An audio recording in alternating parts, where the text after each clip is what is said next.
बिस्मिल्लाहिर्रहमानिर्रहीम।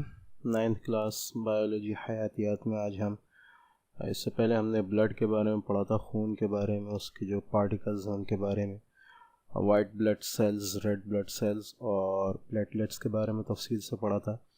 नेक्स्ट जो हमारा टॉपिक है वो है ब्लड डिसऑर्डर्स, ठीक है, यानी खून की बीमारियाँ।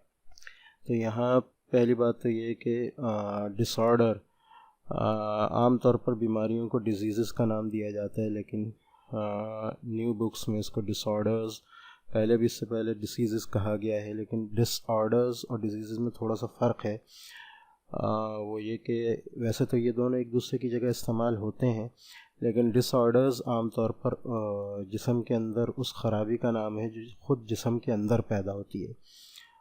जैसे कि जिस्म ने हीमोग्लोबिन बनाना है तो वो हीमोग्लोबिन अंदर बनाना छोड़ दे, वाइट ब्लड सेल्स बनाने, प्लेटलेट्स बनाने, प्रोटीन बनानी है किसी ख़ास जगह पे किसी ख़ास मकसद के लिए और वो उसको बनाना छोड़ दे, तो ये डिसऑर्डर है। जबकि डिज़ीज़ जो होती है वो किसी बैरूनी ऑर्गेनिज़म की वजह से, किसी बैरूनी जसीमे की वजह से, एक्सटर्नल ऑर्गेनिज़म की वजह से जो है आती है। जैसे बैक्टीरिया हो गया, वायरस हो गया किसी किस्म के, अगर ये किसी चीज़ का बायस बने तो वो डिज़ीज़ कहलाती है। तो थोड़ा सा फ़र्क है डिसऑर्डर और डिज़ीज़ में। अच्छा, यहाँ जो ब्लड डिसऑर्डर्स दिए हैं उनमें जो पहला नाम है वो है ल्यूकीमिया।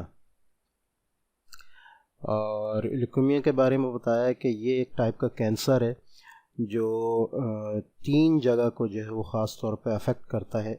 इसके नाम को अगर हम देखें तो यहाँ नाम से हमें ज़ाहिर हो रहा है ल्यू जो है, जैसे हमने पहले पढ़ा, ल्यूकोसाइट्स एक ख़ास किस्म के वाइट ब्लड सेल्स होते हैं, तो इस नाम से भी ज़ाहिर हो रहा है कि ये वाइट ब्लड सेल्स की ख़ास बीमारी है। अच्छा, कीमिया जो है वो इसका मतलब है कि ब्लड के अंदर, ठीक है, तो ल्यूकीमिया यानी वाइट ब्लड सेल्स की बीमारी है जो कि ब्लड के अंदर होती है, ठीक है।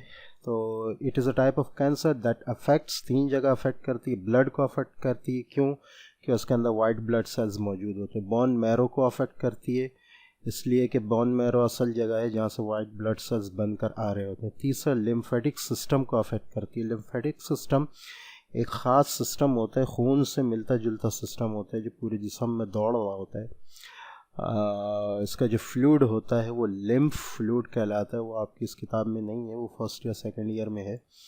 तो ये फ्लूइड जो है ये खून के साथ जाके मिलता है, लेकिन उससे मिलने से पहले ये मुख्तलिफ़ जगहों पर वाइट ब्लड सेल्स से गुज़रता है। यानी यूँ कहें, इसका अगर हम सिस्टम थोड़ा सा देख भी लें, ये पूरा लिम्फेटिक सिस्टम का जो है वो एक नक्शा बनाया हुआ है। तो यहाँ अगर हम देखें तो ये पूरी ब्रांचेस जा रही हैं लिम्फेटिक सिस्टम की, ठीक है। और यहाँ ये जो डॉट्स नज़र आ रहे हैं ये वाइट ब्लड सेल्स, यूँ कहें कि मोर्चा बनाए यहाँ बैठे होते हैं कि तो इस फ्लूइड के अंदर अगर कोई बीमारी, कोई वायरस, बैक्टीरिया वगैरह आ रहा हो तो ये रास्ते में उसको रोकते हैं और खून में दाखिल होने से पहले उसको ख़त्म करने की कोशिश करते हैं। तो क्या होता है कि यहाँ ये वाइट ब्लड सेल्स हैं, ये मुतासिर होते हैं, ठीक है, तो ये ख़राब होना शुरू हो जाते हैं उसकी वजह से। तो ये लिम्फेटिक सिस्टम भी जो है ये मुतासिर होता है। तो ये 3 जगह हैं जहाँ कहना चाहिए ये बीमारी होती है। एक तो खून के अंदर होती है क्योंकि उसमें WBC मौजूद होते हैं, बोन मैरो जो कि वाइट ब्लड सेल्स को बनाने का किला है, और lymphatic system. In this type of blood cancer number of WBCs increases. अच्छा, ये क्या है, होता क्या है कि ब्लड जो है वो ब्लड वेसल्स के अंदर से जा रहा होता है, ठीक है ना। ये बहुत पतली पतली लाइनें होती हैं, बहुत पतली पतली नालियाँ होती हैं जिसके अंदर रेड ब्लड सेल भी मौजूद है, वाइट ब्लड सेल्स भी मुख्तलिफ़ किस्म के मौजूद हैं और प्लेटलेट्स भी मौजूद हैं। तो इन सब की ख़ास मकदार होती है जो खून के अंदर मौजूद होती है, ठीक है। ये बीमारी जो है ये वाइट ब्लड सेल्स को मुतासिर करती है और होता ये है कि वाइट ब्लड सेल्स जो है अब नॉर्मल हो जाते हैं और वो अपनी मर्ज़ी से बढ़ना शुरू कर देते हैं, एक बात। दूसरी बात ये कि हमने इससे पहले भी पढ़ा था कि एपोप्टोसिस और नेक्रोसिस 2 बीमारियां, 2 तरीक़ेकार हैं जिससे जो है खुलिये जो हैं या सेल्स जो हैं वो अपनी मौत मरते हैं, चाहे वो हादसे की वजह से मरें या अपनी मौत मरें। तो उनका जब काम ख़त्म हो जाता है तो वो ख़त्म हो जाते हैं। लेकिन ये जो हैं, ये जो एबनॉर्मल सेल्स होते हैं ये ख़त्म नहीं होते।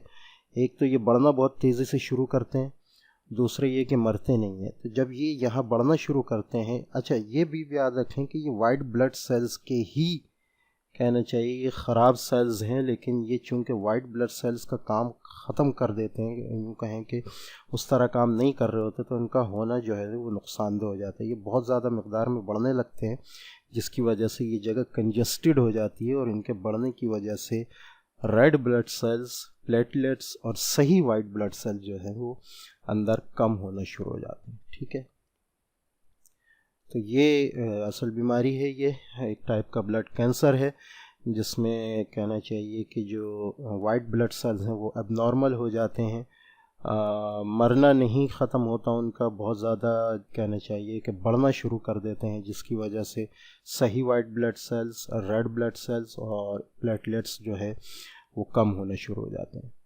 सिम्टम्स इसके क्या हैं, यानी निशानियां क्या हैं, कि किससे पता चलेगा कि भाई ये बीमारी हो गई है। अलामात इसकी, तो सबसे पहली अलामत तो ये है कि बुखार होता है, सर्दी लगने लगती है।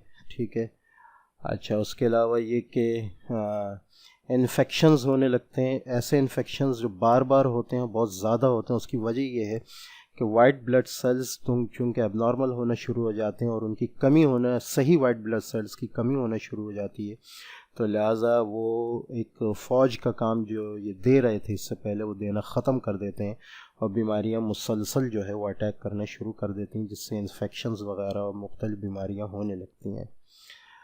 स्वॉलन लिम्फ नोड, ठीक है, ये अगर हम देखें उसकी यही वजह है कि यहाँ जहाँ वाइट ब्लड सेल्स मौजूद हैं, जिन कहना चाहिए कैपिलरीज़ के अंदर लिम्फ की, लिम्फेटिक सिस्टम की, ये यहाँ फूलना शुरू कर देते हैं, बढ़ना शुरू कर देते हैं, तो यहाँ सूजन सी होना शुरू हो जाती है इस सिस्टम के अंदर। ब्लीडिंग जो है, यानी खून तेज़ी से निकलना शुरू हो जाता है, मुख्तलिफ़ औक़ात में निकलता है। उसकी वजह ये होती है कि खून की नालियों में प्लेटलेट्स की कमी हो जाती है। प्लेटलेट्स की जब कमी होती है तो वो खून को जमाना छोड़ देते हैं, कम कर देते हैं, जिसकी वजह से जगह जगह से खून निकलना शुरू हो जाता है। रेड स्पॉट्स स्किन में नज़र आने लगते हैं। उसकी वजह भी यही है कि ये जैसा प्लेटलेट्स किसी चोट पे खून को कहना चाहिए निकलने से रोकते हैं, उसको जमा देते हैं, इसी तरह अगर जिस्म के अंदर भी कोई टूट फूट हो तो ये उसको जो है अपनी जगह से निकलने से रोकते हैं। जब उनकी तादाद कम हो जाती है तो जिस्म के अंदर भी मुख्तलिफ जगहों से खून निकलना शुरू हो जाता है, जो रेड स्पॉट्स की शक्ल में नज़र आने लगता है। हड्डियों में दर्द शुरू हो जाता है, उसकी वजह से कहना चाहिए थकावट वगैरह भी होने लगती है, टूट फूट अंदर महसूस होती है। उसकी वजह भी यही है कि बोन मैरो जो है वो मुतासिर हो रही है, और उसमें वाइट ब्लड सेल्स ने जो है वो बनना छोड़ दिया है। परसिस्टेंट फटीग, वीकनेस, थकावट, कमज़ोरी महसूस होती है। उसकी वजह ये है कि आरबीसी जो रेड ब्लड सेल्स हैं वो कम होना शुरू हो जाते हैं। वो कम होते हैं तो हीमोग्लोबिन कम होता है, हीमोग्लोबिन के कम होने की वजह से ऑक्सीजन का बनना जो है वो कम हो जाता है, जिसकी वजह से एटीपी की मकदार बहुत ज़्यादा कम हो जाती है, और एनर्जी चूँकि अंदर जिस्म में बन नहीं रही होती तो मुसलसल वीकनेस और थकावट महसूस होने लगती है। जब मुसलसल तवानाई की कमी होती है तो उसकी वजह से तवानाई बनती नहीं, और वेट जो है वो मुसलसल गिरना शुरू हो जाता है। अच्छा, इसके अलावा ये कि लिवर और स्प्लीन जो है वो बड़े हो जाते हैं, यानी जिगर और तिल्ली जो है ये दोनों अपने साइज़ में बड़ी हो जाती हैं। उसकी वजह ये है कि इनके अंदर जो खून बन रहा होता है वो आगे निकल नहीं पाता। नोज़ ब्लीडिंग होने लगती, नाक से खून निकलने लगता, उसकी वजह ये प्लेटलेट्स नहीं होते। उसके अलावा रात को पसीना आना बहुत ज़्यादा शुरू हो जाता है। यही चीज़ें यहाँ बताई गई हैं। ठीक है, अब अच्छा वजह इसकी क्या है, इस बीमारी की, ल्यूकेमिया की वजह ये है कि leukemia is thought to occur when some blood cells acquire mutation in their DNA। ये ख़ास किस्म का कैंसर है। कैंसर किस वक्त होता है, जब आपके डीएनए के अंदर म्यूटेशन आ जाए। म्यूटेशन क्या चीज़ है, हर जानदार का जो डीएनए है वो अपने अंदर ख़ास किस्म की इंफॉर्मेशन लिया होता है। जब उस इंफॉर्मेशन में चेंजेस हो जाती हैं किसी भी तरह, तो ये जो प्रोसेस कहलाता है ये म्यूटेशन कहलाता है। ठीक है, तो इंसान के अंदर जो डीएनए मौजूद है, जब उसमें किसी भी किस्म की तब्दीली आ जाए, क्रोमोसोम्स की तादाद कम या ज़्यादा हो जाए जो कि एबनॉर्मल सेल्स के अंदर होती है, तो ये म्यूटेशन कहलाती है।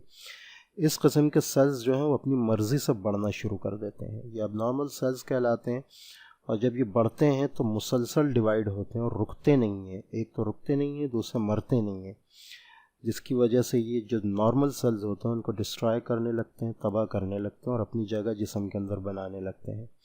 टाइम के साथ साथ ये सेल्स जो है ये बोन मैरो के अंदर चले जाते हैं, ब्लड सेल्स के अंदर चले जाते हैं, रेड ब्लड सेल्स और प्लेटलेट्स को ख़त्म कर देते हैं। तो ये खून का जो कैंसर है ये उसकी कहना चाहिए पूरी वजूहात हैं। वजह इसकी क्या हो सकती है? जेनेटिक डिसऑर्डर, ये तो बता दिया, जेनेटिक डिसऑर्डर होगा जो डीएनए के अंदर होता है, किसी भी वजह से हो जाए। अगर एक्सपोजर टू सर्टेन केमिकल्स, कुछ केमिकल्स होते हैं जो डीएनए में चेंजेस की ताकत रखते हैं, ख़ासतौर पर एक्सरेज वगैरह हों, और मुसलसल स्मोकिंग की अगर आदत है तो वो भी इस चीज़ का बायस बन सकती है ब्लड कैंसर का। फैमिली हिस्ट्री भी ख़ासतौर पर ब्लड कैंसर में जो है वो इस बात का बायस बन सकती है कि अगर आपके किसी बड़ों में ब्लड कैंसर मौजूद था तो बच्चों के अंदर भी आ सकता है। दूसरी बीमारी जो यहाँ बताई है वो ब्लड डिसऑर्डर्स की, ब्लड डिसऑर्डर्स में से वो है थैलेसीमिया। अच्छा, थैलेसीमिया जो है वो एक ग्रुप है पूरा, ये कोई एक ख़ास बीमारी नहीं है बल्कि बीमारियों का और कुछ कंडीशंस का ये पूरा ग्रुप है जो कि खून के अंदर हीमोग्लोबिन को अफेक्ट करता है। ठीक है, पहली बीमारी जो थी वो वाइट ब्लड सेल्स को अफेक्ट कर रही थी, ये रेड ब्लड सेल्स को ख़ासतौर पर उसके अंदर हीमोग्लोबिन को अफेक्ट करती है थैलेसीमिया। अच्छा, वो लोग जिनको थैलेसीमिया होता है वो या तो उनके अंदर हीमोग्लोबिन बन ही नहीं पाता, या अगर बनता है तो बहुत कम अमाउंट में पड़ता है। ठीक है, which is used by red blood cells to carry oxygen around the body. तो हीमोग्लोबिन जब नहीं बनता तो ऑक्सीजन जो है वो अपने मकाम पर पहुंच नहीं पाती। जब ऑक्सीजन नहीं पहुंच पाती तो एटीपी नहीं बनता, एटीपी नहीं बनता तो एनर्जी जिस्म के अंदर नहीं बनती। ठीक है, अच्छा, हीमोग्लोबिन जो है उसकी वजह क्या है कि जब हीमोग्लोबिन अच्छा, यहाँ पहले हम सिम्टम्स देख लेते हैं। सिम्टम्स इसके क्या हैं कि रेस्टलेस अपीयरेंस होती है, पेल होता है, यानी यूँ कहें कि जिस्म के अंदर पीलाहट आ जाती है क्योंकि रेड ब्लड सेल्स अपना काम करना छोड़ देते हैं, तो उसकी वजह से जो है सुर्खी जिस्म की जो है वो गायब होने शुरू हो जाती है। अच्छा, उसके अलावा ऐसा लगने लगता है कि आदमी बहुत ज़्यादा थका हुआ है। ठीक है, स्लो ग्रोथ होती है। स्लो ग्रोथ इसलिए होती है क्योंकि ग्रोथ के लिए एनर्जी की ज़रूरत है, और एनर्जी जो है वो जिस्म के अंदर प्रोड्यूस नहीं हो रही है। जब एनर्जी प्रोड्यूस नहीं हो रही या कम हो रही है तो ग्रोथ भी मुतासर होती है। डिलेड प्यूबर्टी, यानी जवानी की तरफ जो है जाना जो है वो डिले हो जाता है। प्यूबर्टी उस वक्त को कहते हैं जब कोई बच्चा जो है वो लड़का बनने की उम्र में आता है, या बच्ची जो है वो लड़की बनने की उम्र में आती है, जिस्म के अंदर चेंजेस आना शुरू होती हैं। तो ये चेंजेस जो हैं ये भी मुतासर होती हैं, वक्त के साथ जो है ये देर से शुरू होती हैं। अच्छा, स्प्लेन, लिवर, हार्ट भी इसीलिए मुतासर होता है क्योंकि खून इसके अंदर मुतासर हो रहा होता है। भूख भी मुतासर होती है इससे। ठीक है, उसकी वजह यह है कि जिस्म के अंदर जो खाना जा रहा है वो यूटिलाइज़ नहीं हो रहा है।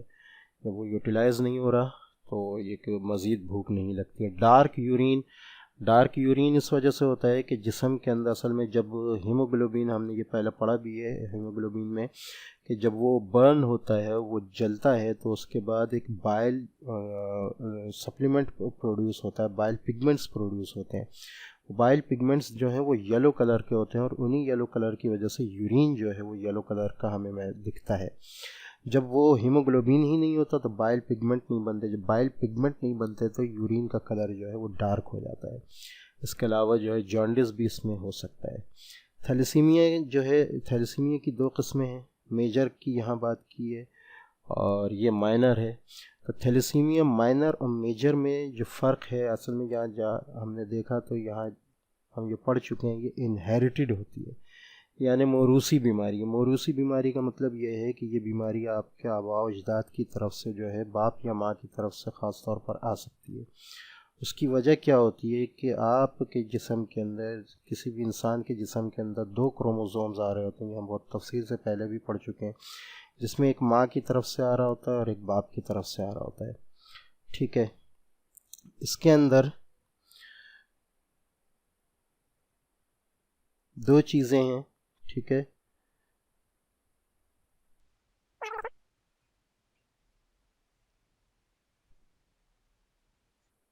अच्छा, यहाँ इन्होंने सिर्फ ये 2 किस्में बताई हैं, थैलेसीमिया की थैलेसीमिया मेजर और थैलेसीमिया माइनर। लेकिन इसके अलावा थैलेसीमिया को दो मज़ीद किस्मों में भी जो है वो तकसीम किया जाता है, और वो है अल्फ़ा थैलेसीमिया और बीटा थैलेसीमिया। उसकी वजह ये है कि जो क्रोमोसोम्स हमारे पास हमारे पेरेंट्स की तरफ से आ रहे हैं उनमें जो है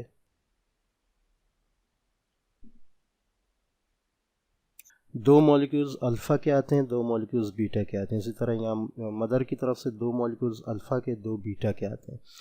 तो अगर बीमारी बीटा मॉलिक्यूल में है तो बीटा थैलेसीमिया होगा, और अगर बीमारी अल्फ़ा मॉलिक्यूल में है तो अल्फ़ा थैलेसीमिया होगा।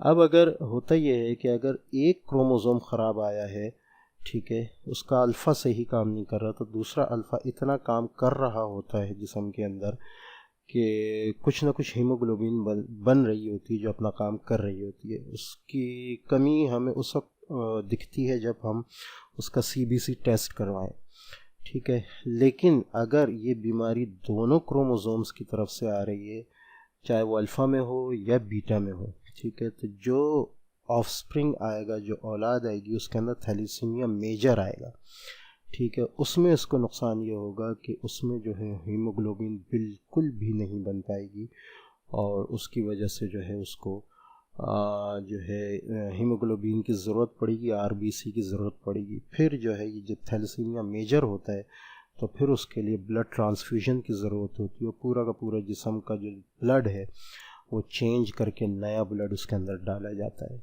थैलेसीमिया मेजर के पेशेंट के अंदर। तो ये थोड़ा सा फ़र्क था थैलेसीमिया मेजर और थैलेसीमिया माइनर में, कि थैलेसीमिया माइनर में होता ये है कि या तो फादर की तरफ से क्रोमोसोम ख़राब आया होता है या मदर एक की तरफ से।